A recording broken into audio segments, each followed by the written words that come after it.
আসসালামু আলাইকুম সম্মানিত বিক্ষোভী। আপনারা দেখতে পাচ্ছেন বারো মাসি যত রকমের আম আছে তার মধ্যে সবচেয়ে ভালো আম হলো এই থাই কাটিমন চারাগুলো দেখতে পাচ্ছেন।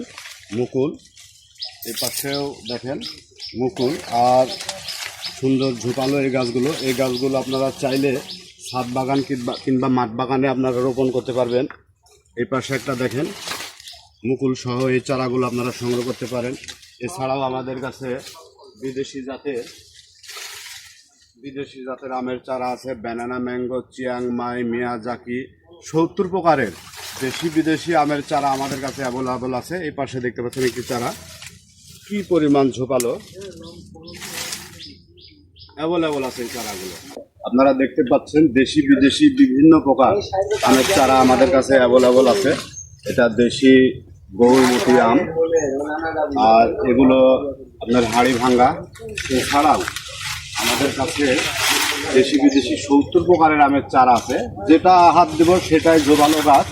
সবগুলো চারাই এমন হবে, দেখতে পাচ্ছেন সবগুলো চারা অধিক ডালপালা যুক্ত।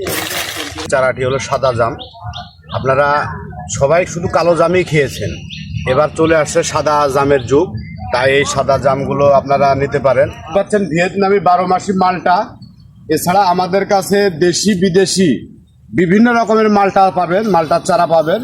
যারা দেখতে পাচ্ছেন এই চারাগুলো মানে ঝোপালো কোয়ালিটির এই চারাগুলো আপনারা চাইলে ছাদ বাগান কিংবা মাঠ বাগান দুইটাতে রোপণ করতে পারবেন। আর এই চারাগুলোতে প্রচুর পরিমাণে ফল আসে। একটা গাছ আপনি যদি আপনার বাড়ির আঙিনায় লাগান, ইনশাল্লাহ আপনার বাড়ির চাহিদা পূরণ করবে। আর যদি আপনারা এটা বাণিজ্যিকভাবেও করতে চান তাও পারবেন। এই সমস্ত চারা আমাদের কাছে অ্যাভেলেবল আছে। আপনারা সংগ্রহ করতে চাইলে আমাদের স্ক্রিনের নম্বরে অথবা আমাদের ইনবক্স করবেন।